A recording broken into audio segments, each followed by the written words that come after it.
Welcome to episode 2 of That One Shot. Today, Andy and I are joined by my Lucasfilm Animation director, Nate. Nate, welcome. And an old buddy. What was that? Huh? And an old buddy of mine. Me and Nate go back way long. Yeah, that's right. We're back. Yep. Yeah, how did you guys meet? Dude, Chris Palmer. We took classes at the CDA together over a decade ago. Here we are now. Yeah. Andy was like in every class I was like in. That's awesome. Oh yeah. And we learned shit together. Can I curse? Is that cool? Yes. Yeah. And then Nate went away, and I got really sad. Yeah. And then we reconnected again, so it's great. Through you, Maurice, he connected us. Through Marie. Really? Was that? You didn't chat or meet up or anything? You chat here and there. Yeah, he came up a couple times to hang out, but yeah, it was deep in work. Yeah. Yeah. I'm taking over. All right, Nate. Maurice, let's do the Yes. So, Nate, you chose the Terminator and Mandy, which I've never seen before. I think I rewatched Terminator last year or something, and Terminator 2 after that, just rewatching it. So it was great to go back to those movies. There were actually some interesting parallels, which we just kind of mentioned. You mentioned the last shot of both movies having the same kind of, matte painting and background and all that stuff. So it was kind of funny seeing the parallels and maybe seeing influence or, a subconscious influence. And then also I thought it was cool to watch 2 low budget movies because technically Terminator was low budget at the time. And I did a math thing. So I wrote here at the bottom, Terminator was $6.4 million at the time, which is $19.3 million today. So that's still low as hell. And then today, Mandy was in 2018, so it's basically still $6 million, which is uber cheap nowadays. But yeah, considering actors. I think the Terminator movie still holds up look-wise. It's awesome. Yeah, it looks so good. I had the privilege of being able to watch it in a movie theater, and it's an insanely well shot movie. Even the special effects stuff for how dated that stuff looks, like Cameron is so good at scale. Like one thing of scale, the scale that he was able to make for a lot of those futuristic shots was like really just looked really good.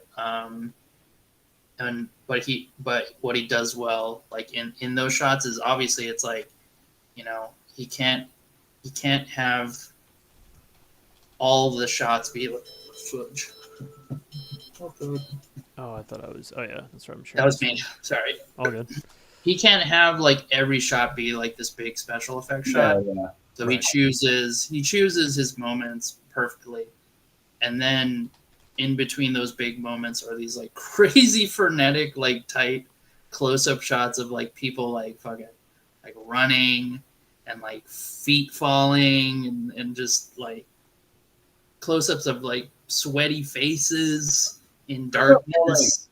Those are more long lens shots you're using for those, right? Yeah, super long lens shots. So you don't have to show everything. I saved hundreds. You're getting everything you need through these tight looks, these like worried faces, and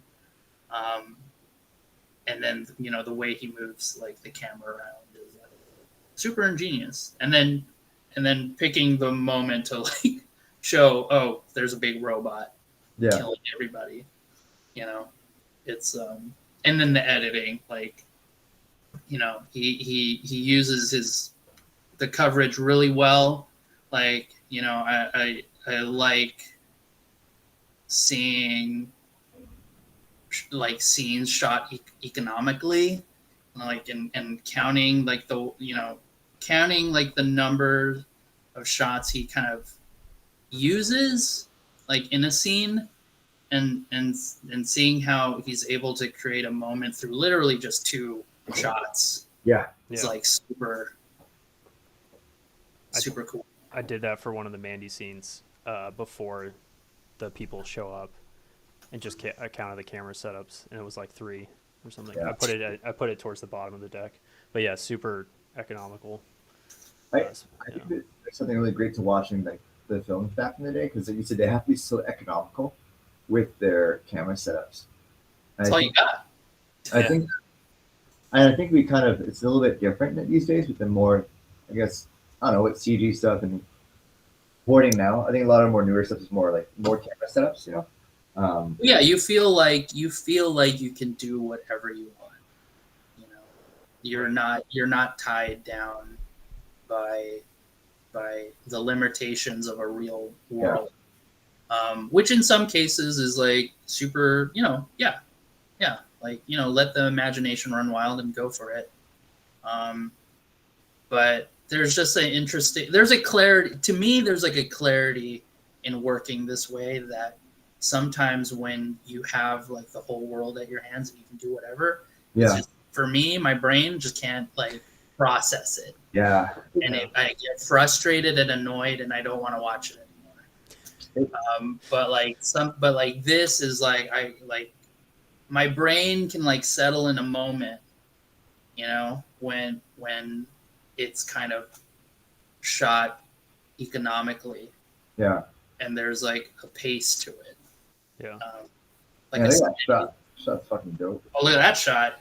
Yeah. Oh, baby. Yeah. Oh, Bill Paxton. Hell yeah. Yeah, I remember, you know, it wasn't until like working on live action that I kind of understood the way Rad works, because Rad's mentor came from live action. So when Rad told me when he's boarding, his mentor would constantly just consolidate his shots and only do a new shot if needed, you know? Right. And then, so Rad just naturally does that, but I never understood why, you know? And then it was still working live action. I was like, oh, because of the budget. Like, we have to just like, you know, how many shots can we do in a day, and how can we consolidate? And it really forces you, like you were saying, Nate, to really prioritize what you really need to tell in the story. You know, like what's the most important thing given, you know, the parameters that you have. Well, even in animation, like, you know, even in animation, every shot is money. Yeah. And like it, like a simple thing of allowing, like, reusing a camera setup is just as pertinent to like what we work on. Yep. Because a background costs money, and like, hey, like if our background matte painter guys can use the same background multiple times in a sequence, like that's probably a big help for them. So it's, you know, the idea is kind of, you know, it's the same like in live action, kind of. So yeah, and then just, you know, if you know your story, there's just this ad. Sorry. Uh-oh. Sponsored by Progressive. Yeah, some insurance commercial. But yeah, if you understand your story and know where to kind of push those moments, then you can like you can find the right moment to kind of go a little crazy with the budget. But, I mean, do you think it goes back to also like not knowing, because a lot of new artists, or even when I first started off too, like I don't know where to put the camera, so you just do trial and error. You try the shot. But now, before I board now, I'm really like thinking about what am I trying to say, and that really helps me pick my shots ahead of time. You know, like is that kind of how you approach things now too, to be more?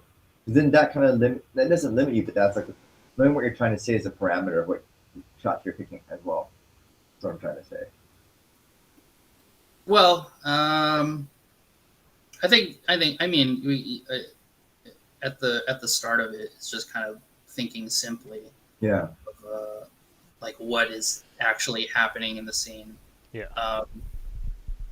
You know, the literal like for this scene, dude comes naked, you know, through a time portal and smacks into the ground. Like, how would you shoot that? Well, Yeah. I mean, first off, it's like you're probably gonna have a low angle shot because the dude's gonna smack on the floor. I mean, so like it's just kind of like that's how I kind of look at it. I just kind of look at what is happening, and then from there, just trying to understand how, like, I guess how do I want the audience to feel in that moment? Yeah. If I know this guy's a main character that we're gonna be with, then you're probably gonna be low and tight on him. And I like the profile because then you can get like the shit coming out of his mouth, probably from like, coming through. It's a crazy time portal, and obviously you're gonna have a close up because he's the pretty white dude, that you want the audience to get behind. So. Yeah, it's interesting because I wonder if you, not knowing anything in '84 and you went into this, would you think? I guess you would have seen a trailer or something that you would know Arnold was bad. Oh no, because he kills those guys.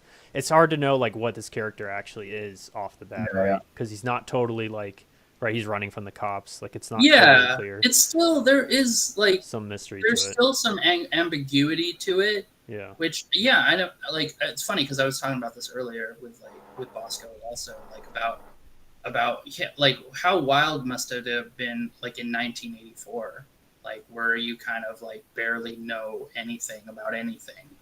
Like you could probably suss out that like this guy is maybe the good guy, but still it must be surprising. So like the whole buildup later on in the nightclub. Yes, right. When it's like right. that must have been insane in 1984. Oh yeah.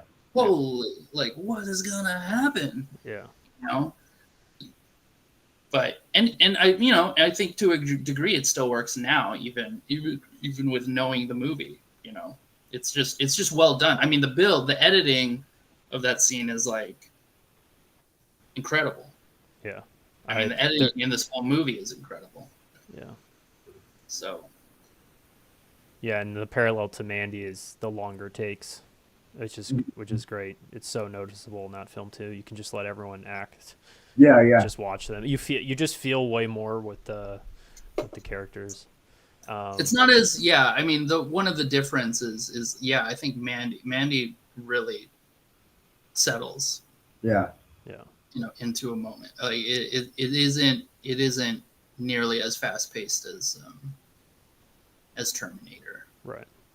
I feel like certain shots feel like a theater in a way, like you're just like holding on it, like you said, just and a lot of center shots too, so to give it that kind of like vibe. Yeah.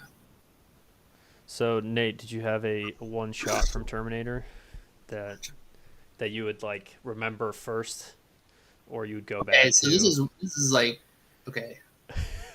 You can have multiple. That's okay. No, well, my one shot is when the lady explodes from the laser, like that is a brain. If I go back to my childhood, being a kid, maybe watching this for the first time, like that would be the image that would be seared into my brain, is the woman exploding from the laser. It's just so like you're kind of like, okay, this is a kind of a crazy movie, and there's these dudes running through alleys and beating people up, but then you get woken up by like, oh, like it kind of gives you in a very quick and small moment, oh, this future is dangerous. They got lasers that can just explode people. Right. And my like 7-year-old brain, I know, would have obsessed over that shot in a way that would give me like nightmares. Right. Like I couldn't sleep because I can just think of just splat. Because there's a stark contrast between the violence in the present day. Yeah. That they're. I mean, we're not talking about this movie, but it was like, I think there's like a discussion with Akira, and everyone's like talking about, they were having the same conversation of shots. What's the fucking bike and the whatever. I'm like, when the girl suffocates and explodes in the guy's innards, that's the first thing I think of every time when someone mentions Akira, is her screaming in pain, and then that's Akira to me. Yeah. Lady. Lady explain. Andy, how about you? I mean, I think the opening shot, like the future, like, because it's just so new, like as a kid watching that, it's just so. I've never seen that, it just takes you to a different world. Yeah. Aside from that shot, I think probably the shot where the robot comes out of the fire at the end, like that's just dope. Like Yeah. these are images that were so new for us as a kid, watching this, right? And I really, it leaves an impact on you, like Nate saying, it's really memorable. Yeah, like this shot here. Oh, so This one? Yeah, and then you get the close up on his face. Yeah. Is it coming up? Yeah, this one. This is also very impressive how they did this too. Pretty cool. Like that's just dope, man. Like Yeah. like in a different world. Look at that animation. Sick. Is that stop motion? Yeah, I think Yeah. so, yeah. It's Sam Winston. I don't remember who that Is RLM person at the time. No. it's like Phil Tippett Studios or something. But yeah, Yeah. I mean, he's like one of those old school like stop motion dudes. But Yeah. um, And it's cool. Oh, sorry. I was gonna say, like, it's this shot coming up with the footage, with the projected footage of the back, that shit is so sick. That Which walk one, this? cycle. This one, Oh. yeah. It's so. oh, and this. Oh, yeah. I That's see. so good. Yeah. Yeah. So how are you thinking they did that? Is this them? I feel like they just had a screen. Like there's just a TV. Yeah. Like they just had like a TV playing this footage, and they, Yeah, this resolution is hard to tell whether it's. I don't know, but They could be rotoscoped out of there. or probably yeah. There's some kind of like Compositing. foreground plate. 84 compositing. Yeah, that's awesome. Beautiful. Yeah. And then I love the idea. I mean, just the, watching it now with the context, of like how we kind of, understand these movies being made. Just the idea of a guy off screen with like sticks just going with a robot to scare Linda Hamilton is like, what a job. Yeah, there's that over the shoulder shot of like the robot like walking towards him like this. I'm just someone's like down, holding. Yeah. Over the shoulder, like going up the stairs. It's just like there's just a guy like. Oh, like that right there. Does it look good? Yeah, and this is why I love movies, man. Movie magic. It's fun. It really helps out too, the sound design. Really helps sells like these things. Oh yeah. Well, sound. Once again, editing. Look at that. I mean, you just have two shots. You just have two shots cutting back and forth. Yeah. Like get up, fucking hand. Get up, hand. Again, it's like. That was the same camera. They're not going back too different. It's the same tracking shot. Yeah. Like this. That's the one. They're just holding him up. It's funny.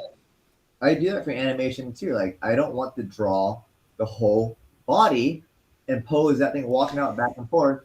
So I will just slide up and down a mid torso drawing. Like. Well, sometimes we do it in Ziva's too, right? Like, like sometimes I'll just slide a character on screen and if I want a little wobble, I'll take the route and just go do a little up and down. Oh, really? You do that? That's awesome. I know I haven't done that. That's what you know the shot. Yeah. Well, that's why you know, like you do the prep work. Oh, it's like, okay, I know I'm not gonna see the legs. Yeah. Then why am I gonna animate the legs? Right. Especially because like you guys are, I mean, you guys are doing Zivas, so you need like have your mannequins, but imagine like having to pose all that and walk and animate. Like I don't want to. I guess that's where it is kind of like I mean, that's just like for live action and for animation, like all like the wider shots of performance, like the actors can do that. But for us, like you have to pose that out, and someone has to animate that. It's just a lot. Yeah, I mean, there's conversations to be had, in prepping for an episode with animator with our supervising animator in terms of like, hey, like, could you chill out on the wide shots? Yeah. Or can you kind of like pick, not every shot has to show everything. Yeah. Because we don't have time. We don't have time to animate all that stuff. But I love like having like shots in the foreground, stuff happening in the background. I did that on like Transformers, like characters talking, there's like reactions in the back, and then as I clean up the drawings, I'm like, oh god, it's so much work that I have to like do all this stuff. But it just makes it so much better, in a way. It feels like a lot nicer. Mm-hmm. So I do try to choose my battles of like what moments I want to know. Keep it simple. It's planning. It's called planning. Yeah. Do we do enough of that in storyboarding? No. Yeah. Yeah. It's Maurice. I mean, I kind of think we do. I'm trying. I try to. Yeah, I try to. I think there's a. I'll let you know. Like, hey, you can relax. This ain't that crazy. Yeah. Look at that forehead. That's a big head, or is that the hair? I think that's his hair. It's kind of the hair. That's awesome. Yeah, same thing here. The hair. Big hair. Sure. Lots of big hair. Oh my god, the shot of them like getting ready for the. Oh yes. Yeah. Dude, that Ginger is awesome. Love Ginger. Yeah, the time cuts in this movie were great. I was also going to say something about that later on, like when they're at the hotel with the kitchen and they're making the bombs, and then he's like, we need 6 more of those, and I think they cut back to the Terminator, and then when they cut back to them, there's just one. It's just a pan, but you can see all 6 things made, and they pan over and it's dark, and they're like by the window or whatever. So there's stuff like that was really interesting. The time cutting was it felt natural, and yeah, it was well done. But I've done a little bit of some scene study things here. So this one just being a lot of negative space makes characters very vulnerable.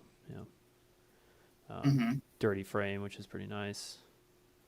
Yeah, I love her perspective too. These freaking lights. Oh yeah, this was from her. Yeah. And then this is kind of nice ensemble staging, and it's pretty clever. Very noirish, Yeah. Pretty cool with the reflection. This, I think one of the shots I was thinking is when he puts the sunglasses on after he does this. Yeah. You go from this like prosthetic whole thing, and then he puts it on, and you're like, oh, okay, we're back to Arnold. Yeah. That's kind of smart. Yeah, it's pretty cool. I love the progression of Arnold. There's like just really good low key storytelling with that character throughout the whole movie. Like how he starts off as a naked baby, with like comb overed hair. I'll be right back. Just perfect, just pristine Arnold, and then by the end of it, he's kind of this, biker punk looking dude with like, and he's like I love the scene where it's like he's got the flies, and then the old guy comes in and it's like, well, you got a dead dog in there, like what the hell? Oh yeah, and then it gives him like, his AI gives him suggestions. Yeah. His chat GBT comes on. Yeah, I don't know. It's just like the Yeah. progression of even the hair, like he gets into that car crash, and I guess my assumption is like it burnt like Oh, yeah, his much of his eyebrows hair. and stuff. Yeah, and he Yeah. loses his eyebrows, Yeah. and he just slowly degrades throughout the whole movie, Yeah. which shows a bit of like vulnerability, right? Like it's like, oh yeah, he's a badass, but also Yeah. he's getting all messed up. And And it's well done considering what kind of character he's supposed to be. Like you wouldn't think that he would go through these changes, but they gave it to him anyways because it's just yeah, Yeah. well, it's like you got to low key establish that yeah, this guy's badass, but he's got like kinks in his armor, right? He's got Mhm. he's got Oh, he's not invincible, Yeah. So it's Yeah. it's low key. It's cool. And almost all his shots, at least when he's standing, they're all low angles, which is Oh, very yeah. prominent throughout the movie. Yeah. This shot was kind of interesting because you're always looking at the door. Like the moment she goes under the desk, the rest of the time you cut to this shot when they're intercutting, you're just always looking at the door. Like when is he going to show up? When is he? So I thought that was cool, and how the eye line is like on the same level, pretty much. so much attention to detail. Yeah, it's very impressive. Oh yeah, This was the red eyes is cool. Yeah, the red eyes. That's iconic, man. Like the red eyes is like iconic. Yeah. I thought this. I mean, this is all from Film Grab, so free shot deck. If people have shot deck, it's better. But All right, this is what. Okay, this was my one maybe gripe with the movie, and I'm able to understand. I understand that this is a movie of its time, and it's very high concept, and it needs to do a lot of explaining. But it's just, like there's just a lot of talking about things that I was just not interested in at all. And I think I can just attribute that to just I don't have time. You don't have time? I don't think James Cameron had the money. Yeah. It couldn't be Blues Brothers the whole way around. Well, honestly, if he trimmed Sure, out maybe you could- 20 minutes of dialogue, Yeah, that's he fair. would have an incredibly crazy movie. But no, he has to talk about why he's coming back from time. He has to talk about franchising. Yeah. And he's got a lore dump. He's got a lore dump on the audience, and they need to know, and they need to build this relationship. And Linda Hamilton's reacting to shit she doesn't understand, and that's like cool, I guess. But I'm just like, man, go back to Arnold.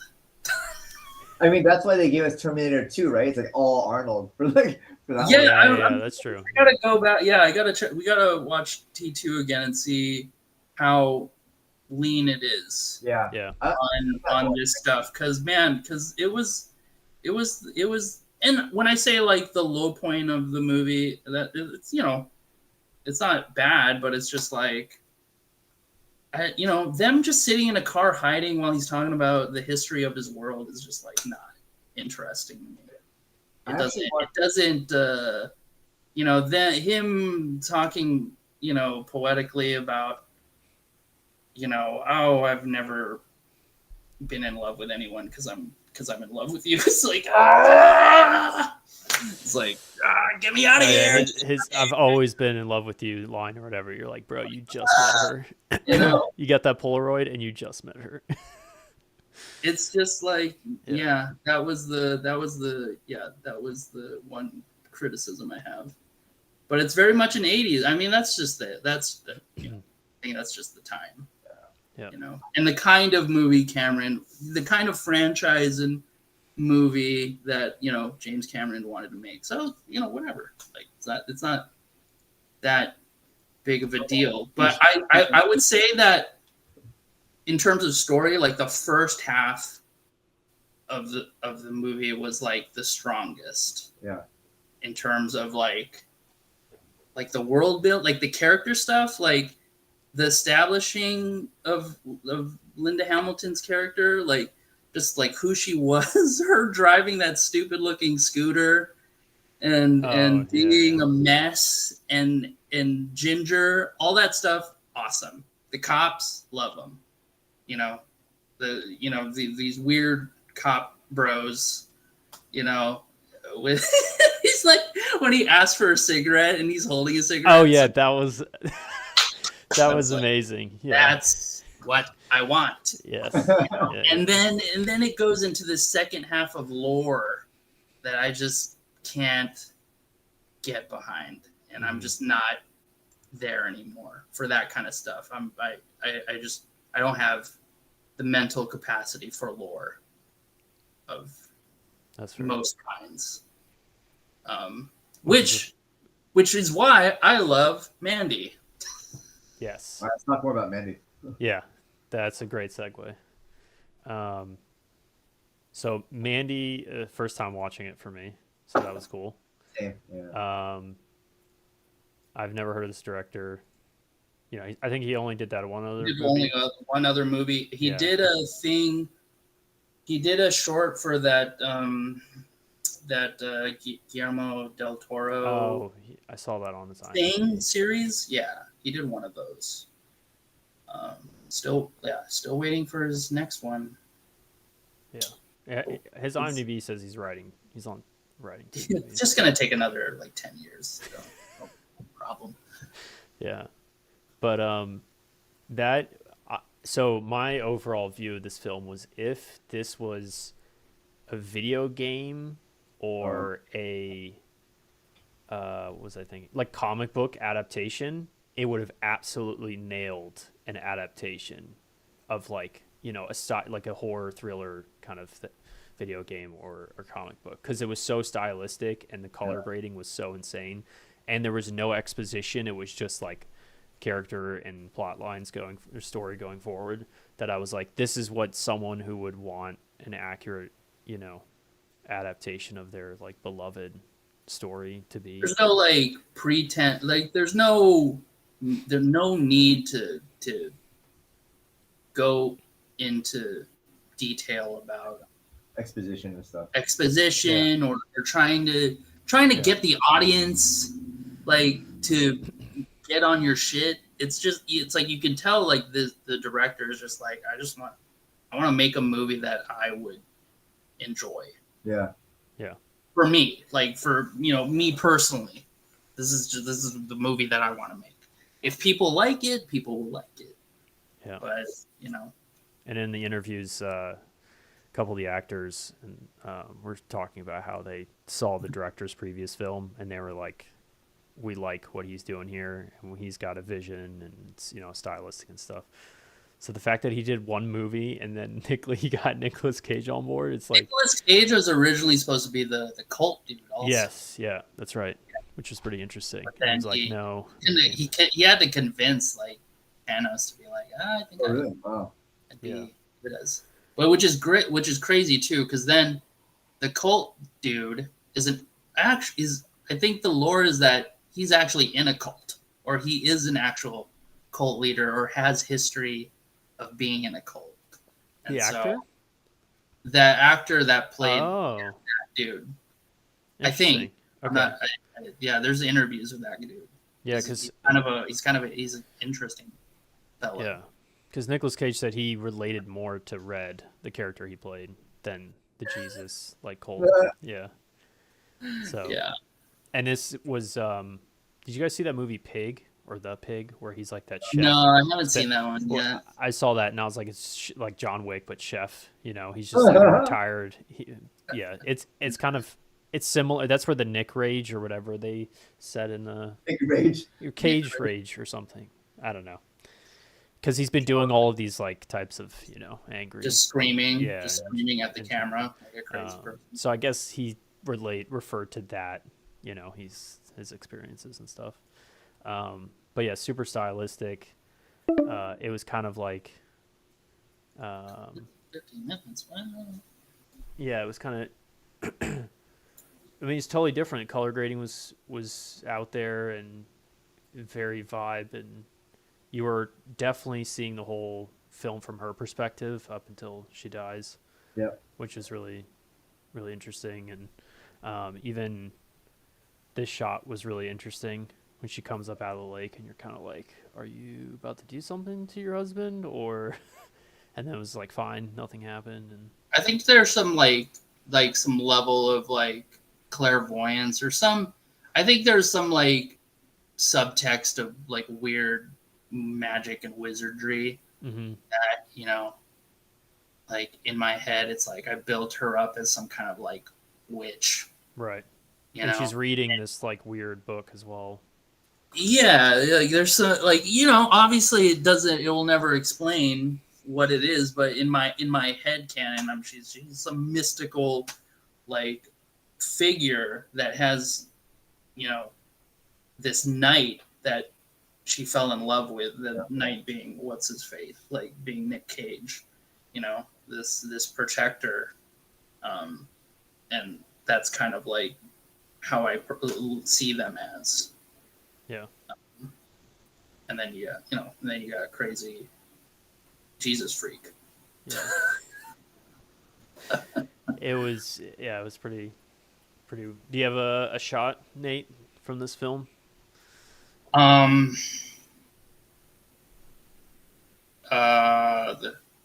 I keep thinking of her like her that last moment that he sees of her face, like as like it's kind of like a pile of ash, but Yeah. you can kind of like Yeah.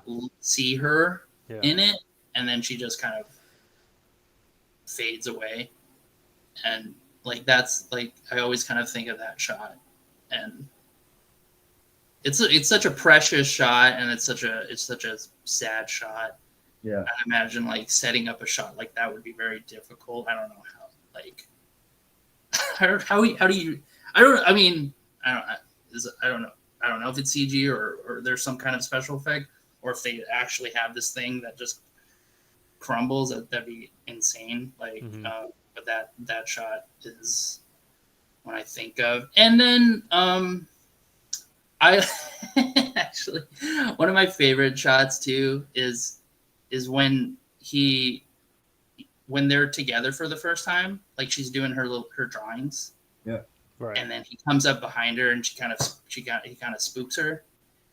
And like that shot really set the tone for just what I thought what the movie kind of ends up being, is just like nothing has to really ever be expositionally said, but like in that moment alone, I knew these two people like really cared for each other just by the way that they interacted with each other. Like she was like, "Oh, I drew this thing," and you know, like, yeah, I'm still working on it. And just the way like Nicolas Cage hunches over her and just looks at her drawing, and he's like, "Wow, yeah." whoa."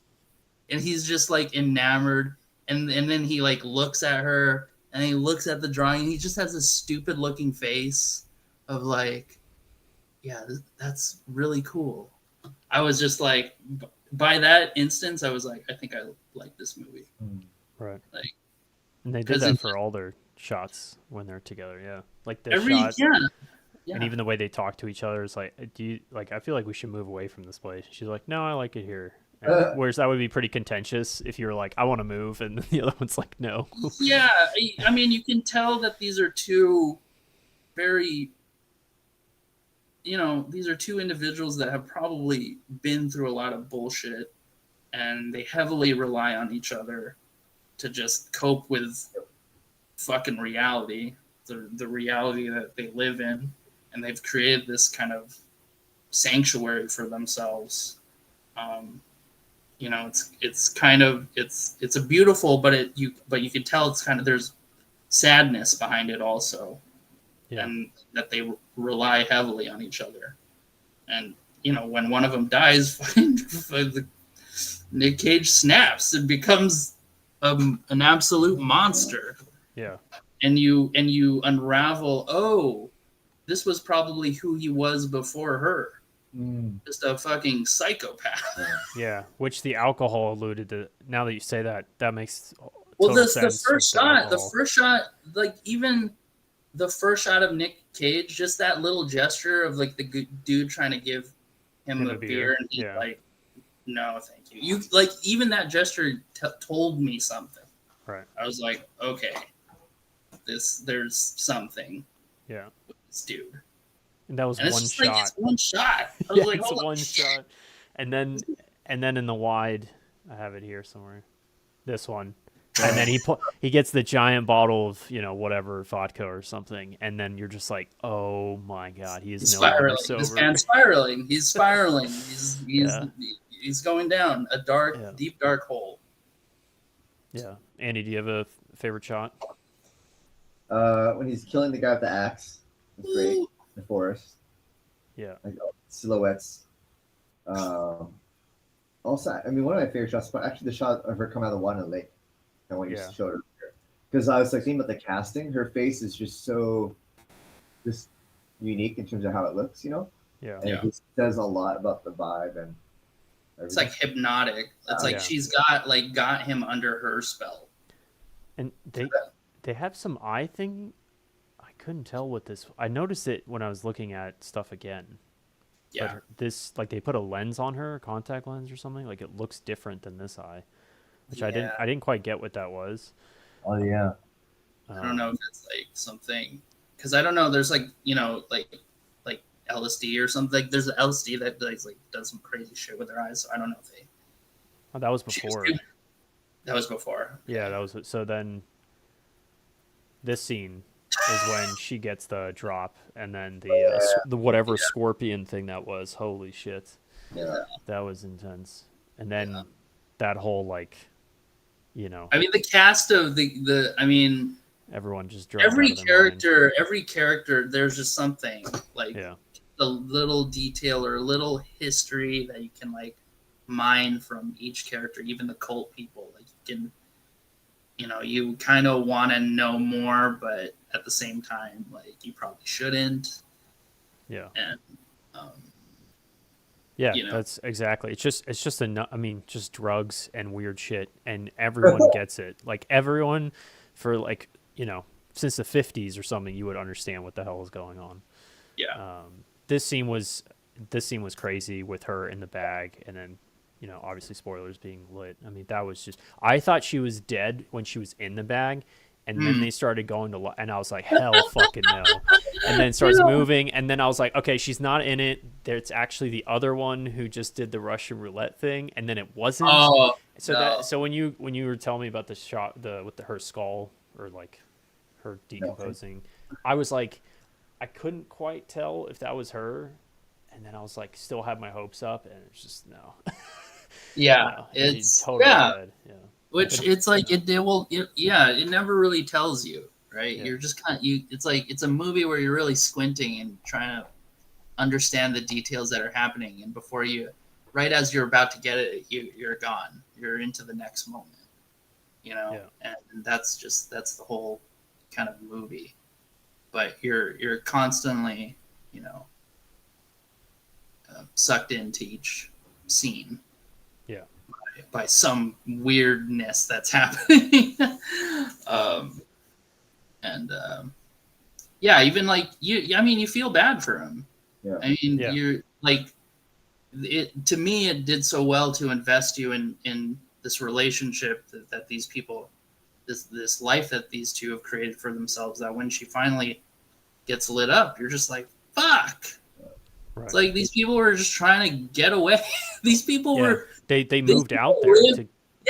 These people have lived a life to get away from this psycho world. Like even the detail of Reagan playing over the radio and him turning it off. It's just like, this guy doesn't like the world he inhabits, and actively chooses to stay away from it. Yeah. But somehow these people, come into their lives and and sow chaos, and he fucking spirals, and you feel bad for him. Yeah. Oh, building. I mean, well, the only real lore dump of the movie, but just the Yes. perfect person to give you lore. Let's say, ain't no fuck Kyle Reese. No, you get Bill motherfucking Dukes to dump the lore on you. You're just like, you're listening. I'm listening. I'm listening to you, sir. Tell me all the psycho shit that's happening in this world. Yeah. So two of my favorite shots was probably where the guy, he slits the guy's throat with the X-Acto knife or whatever, and then all the blood goes into his face and then in his mouth, and then he has like a moment of humor, and you're like, this is ridiculous. and he talked about how in his press interview, he talked about that moment because they said there was so much blood that it took hours for them to get it off because he couldn't go to the hotel like that. Yeah. So he had to, it was a long thing. And then in this scene, he says, what is it? He says this. Oh, he's like, yeah, what you're about to do, you might die, or you'll probably die. And then Nick is just like, don't be negative. And you're like, what? What? What are you talking about? Don't be, dude, you're gonna die. Like, yeah. Well. Anyway, well, so I mean, by that every point, hero has an ally. Story point here is what I was putting. Yeah. Well, it just goes to show that Nick Cage's character has lived a life, right? So, this is probably, he's probably dealt with shit like this before. Like, this is, he's had correspondence with this dude. He knows this dude. Maybe it's like the guy that gives him like the work, hey, you're gonna, there's just like, you kind of want to know a little bit more, but the movie's never going to tell you. So you just kind of create it in your head. But everyone is so like, interesting. The fact that this dude lives in a trailer and they're talking about weird LSD freak biker dudes, just like, just is insane, but I love it. But it's so good. Wait, and Nick Cage's character not being able to like really comprehend what is happening, and he's just like, that was it. Nick Cage is such a great foil to that stuff, right? Like, going back to Terminator quickly, it's like you can kind of contrast the two. You got Nick Cage and then you got Linda Hamilton. Linda Hamilton's just like, what? There's robots trying to kill me? No, they're cyborgs. We don't have that. What?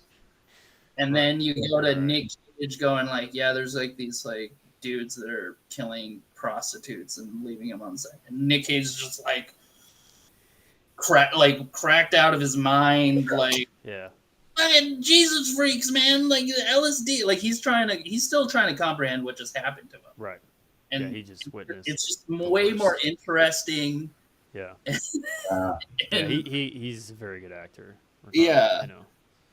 So so much different work. He just like his reaction to the lore is way more entertaining. Yeah. Than it sold it for sure. It sold it. Because it's not even the point. It's not really even the point. Like he kind of like dismisses it, when he says all that stuff. It's like, yeah, there's all these, there's rumblings about blah blah blah, and he's just like, just point me in the direction. I don't even fucking care. Like, just tell me where these guys are so I can kill them. Yeah, and it's awesome.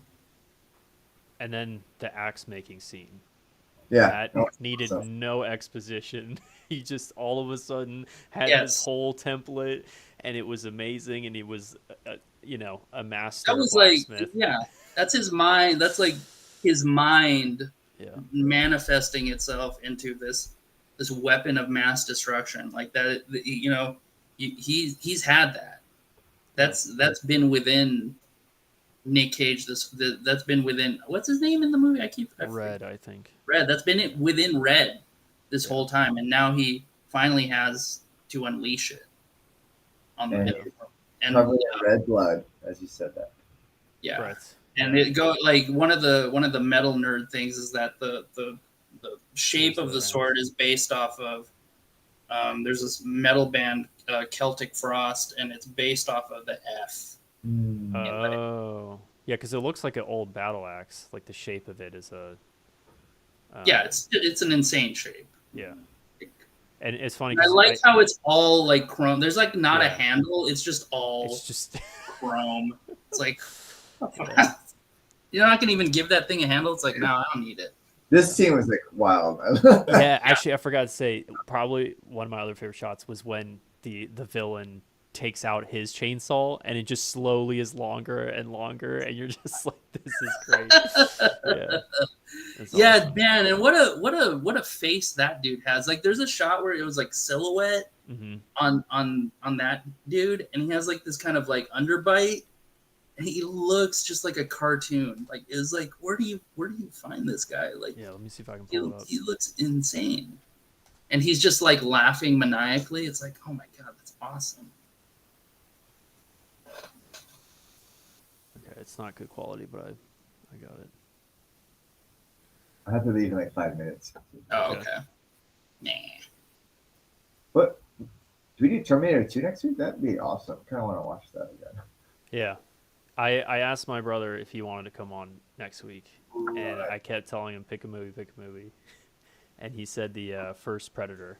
Oh, So we could do that if you It's wanted. funny because I was like I was chatting about that too. Like my coworker was like, so like between Terminator and Predator, what's your preference? And I really think after really talking about Terminator, it might be Predator. No exposition. It's all just fighting. It's just fucking beef. It's beef the whole time. It's lean Yeah. beef. You know, no need to know why this is happening. It's just happening. I was watching a movie the other day, and like, they just throw us in, and then the audience kind of figures it out, you know. And I think it's actually Put two and two together. Oh, there's an alien trying to kill me. Okay, in the jungle. and that's all you need to know. So you'll know. This. Yeah, it's awesome. He could have picked it up, but he didn't. No, I'm he had not to drag- drag it. Yeah. Yeah. It's the hilarious. reveal. Yeah, and then his reaction is like, "Oh, come on, man." And it's still not working, which is kind of cool. You know, it's just. Oh yeah. This is at his. He's just fucking tired. And he put down his battle axe for this. He's like, "Oh yeah, I want my chainsaw." Yeah, I mean, every reaction on Nick Cage is just priceless. I don't know, like these faces that he makes Yeah. is just incredible. Yeah. This is another good example for, you know, if you introduce a prop, you have to show it later. Again, in the beginning, there was that shot of him using the chainsaw with the tree, and then like we didn't need to see the chainsaw, but we deliberately showed him using it. Yeah. So it cuts back to this. So I thought that was good filmmaking right there. Don't open doors you can't close. Yeah. Everything. Yeah. Everything's important. Oh yeah, and the way this guy dies is kind of crazy. But like kind of, you know, it was. I think it's like it was kind of cheap, but it was cool at the same time. Yeah, because you can't see the blade, so it's just You don't something just shooting blood out from under him. Yeah, like they got a hose. They just put a hose under him and just. Yeah. Sick. Oh yeah, it's coming. Yeah. That Oh, this is that the one you're talking about? Yeah. that profile shot is awesome. Yeah, everyone has such a great face. Yeah. I mentioned that in one of the slides that the riders in black, I think they're called, that they all have unique designs, so it's very easy to tell them apart. Because if they were all just wearing black hoodies, then you'd be like, which one? How many did he kill? Right. So it's. Oh yeah. And this is the. Yeah. It's just smart. Like you don't need to worry about that. Just have like a pipe squeeze out blood and kind of get the. And it fits with the dark comedy in a way too, right? It's not like a serious gore thing. And talking about comedy, the way the dude dies in the end is I laugh every time. I always have to rewind it like 5 times and how he kills the dude in the end. It's just so funny. Yeah, the skull cracking. Just the editing. Come on, like the Oh, cut right to Nick Cage, like like just that. The timing of it, is so hilarious. yeah. It's just he's been holding it. The movie has culminated to this moment, and Nick Cage literally has like an O face when he like murders this guy. Yeah. And it's so good. Yeah. And the like the the fucking thing they made for this dude's dead head. Oh, yeah. It looked pretty good. It looked good, but Everything it's looked pretty good. at the same time. Yeah. I mean, a yeah, $6 million budget, you know, all that stuff is expensive, like prosthetics, sure, like heads. probably. Yeah, right? yeah, for sure. So like tens of thousands of dollars. Yeah. This shot was interesting because it was kind of like, why don't you just show the stairs? Mhm. But then I was thinking it was this ominous thing similar to the Terminator shot where Mm. she's in this one, Mhm. right? It's the same concept, I guess, is maybe what he was going after, or just cool framing, whatever. It's more, yeah, the vibe. You know, he's descending into this, Yeah. Yeah. to the mines. I did- You didn't get the other shot. The shot after the was- reverse. Yeah. I'll add that in here. But that was great because he was it 3 different facial expressions from him? Yeah, Yeah. just surprise and elation, and then the reality. I mean, for me, I kind of took it as a metaphor of like literally going to hell to find her. You know, Yeah, to the depths of that hole to find yeah. her. Like I think in a way she's still with him, right? And so he can take some happiness with that, but at the end of the day, it's like he still has to live in this fucked up world. Yeah. And so, you know, he's just gonna continue on, Yeah. continue on. This And fucking two- crazy ass matte painting. And they're 2 planets together. You I know. bookending. Yeah. So she preferred Jupiter and he was Saturn, I think. Oh right. Oh, Yeah, they talked because they were like, "Oh, what's your favorite planet?" And he's like, or she said, "I think Jupiter," and then he's like, "I think Saturn." Or no, he Yeah. said something else, and she's like, "That's not a planet." And he's like, "Saturn." So I think that's what my guess is that these 2 are. Oh, that's cool. Yeah. Yeah. So I was like, that's kind of nice end. Well, Nate, thank you. for, Ricky O. what? Ricky O. Hell yeah. Yeah, I think Are you gonna watch Charlie- Ricky O? Charlie, I think, was the one that suggested. One of Andy's, one of our friends, storyboard classmate. They showed that in the theaters in Portland. Also, I missed it though. But fuck, Oh, right on. Ricky O was sick. Yeah, let me actually pull up the Google Avatar slide. 3 is for next year. I think they moved it to next year. Oh, Was it this okay. year? Is it this year? Let me double check. Could it? No, I thought. Oh, did it move it after? Yeah, December 19th, 2025. Wait, there's a Wicked 2? I don't even. Wicked 1 hasn't even come out. Oh no, it's Wicked 1. There's 2 parts. They broke it into 2 parts. You can see. Wait, Yeah, December 19th, 2025. okay. The Stranger. It's called The Stranger and the Fog. Oh, Fog, not Frog. Oh yeah, that's right. Because I was gonna ask. I was trying to think of like, you know, what should we ask the last Yeah. question of the show or something. So I guess we could just start with this. Like, if Nate, you were wanting to see any movies that are coming out this year or next year, Coming out this like year. your watch list or I don't know. Got to think about. I think any I podcast questions. mentioned. Yeah, I think I mentioned Stranger in the Fog in the last chat. Yeah. But other than like new movies coming out, I saw this crazy movie coming out with Demi Moore that looks kind of crazy called The Substance. Okay. It's like some I think it's probably like some body horror thing. Mm. It looks pretty wild, but I can link. I'll link everything to him.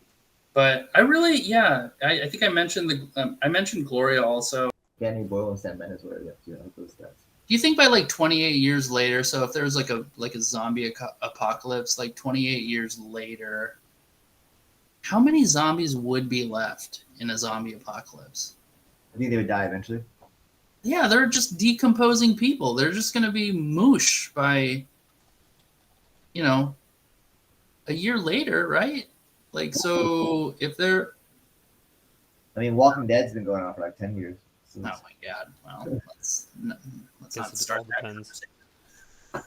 It depends on the So I'm just assumptions. saying, like, a 28 years later movie would, you know, if it was just the same thing, like if it was literally just like more zombies running, like I'd be like, whatever. But maybe, you know, maybe there's some kind of slant to it like that of like, maybe there's not that many zombies left. Yeah. But, you know, there's a threat still looming, but it's not as crazy. I don't know. Have you seen The Last of Us on HBO? Sorry, Yeah. I just lost internet for 2 seconds. That's what I was Oh saying. yeah. I was just thinking that, like, the way that it treats like an apocalyptic threat over time, like it isn't about the zombies anymore, right? It's about the fucking humans that are left having to live in this world. Yeah. You know. Yeah, it was really well done. I actually didn't play the game, so it was kind of nice going into it not knowing everything. I did see that they looked at the game's cinematic story shots for basically Previt, and they were kind of similar. Yeah. Right. So they just kind of reused some of the shots, which was cool. Like the last episode with the crazy cannibal guy, right? Yeah. Like the fight. Yes. Yeah. Very cool. Kind of. Yeah. Why mess with it if it works? Yeah. All right. Well, if we're cool to end it here, Nate, thank you again. That was a lot of fun. It's good to rewatch something again and watch a new thing, because I would never watch Mandy without. I know. Same this. here. Yeah. Right. So this is the whole point of doing something like this, is to force me to watch something that somebody else picks, not what I. So thank you again, and Like thanks, Andy. Batman Begins or something. Yeah, I've seen The Dark Knight so many times. Yeah, yeah, that's true. I tend to go back and rewatch some movies. Yeah. Well, that's kind of like that. That is kind of like Mandy for me. Like I've rewatched it way too many times. Oh, okay. I've rewatched 13 Lives a lot since it's come out, which is the movie about the Thai soccer player boys that got trapped in the cave. And it's with Viggo. It's Ron Howard directed it with Viggo Mortensen and Colin Farrell. You guys seen that? No. I don't know. It's something about like real heroes and people having to do crazy adventure stuff, because I'm an outdoor person. And then when you like really wrap your head around 6 hours of diving through like this much space, right? It's just so fascinating to me. Right. And also when it's like, oh yeah, there's only one doctor in the world that's an anesthesiologist, and that's also a cave rescue diver, and he came and saved everybody. And you're just like, how is that? An insane situation. Yeah, that's crazy. There's only one, it's nuts. Yeah. No, that's cool stuff. So I highly recommend that movie if you've not seen it. It's great. Sweet. On Amazon Prime. Sponsored. Podcast sponsored by Not sponsored. Amazon Prime. Mandy's on Disney Plus. Sponsored. By our employer. So I love that. It's such an insane thing. Yeah.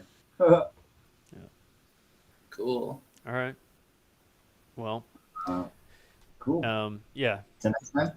Yeah, next time, and I'll let you know if my brother comes on next week. Alright. Like Predator. All right then. See you guys. Awesome. See ya. Later. But yeah, thanks for joining. And yeah, I hope the Google deck was useful. This was actually a lot of fun to put together, and this time around I went and added some like little draw over things, which just kind of doing a film study for myself. So this was kind of nice to do, and I'll try and keep doing this for each episode. And kind of helps bring up some talking points. And again, all the links are here if you just you want to do a little bit more homework about each movie. So I'll try and produce one of these decks for each podcast episode. I think it's kind of interesting and fun to go through, and yeah. But all right, guys, I will close the stream there, and thanks again for tuning in to That One Shot with Andy and my Lucasfilm Animation director, Nate.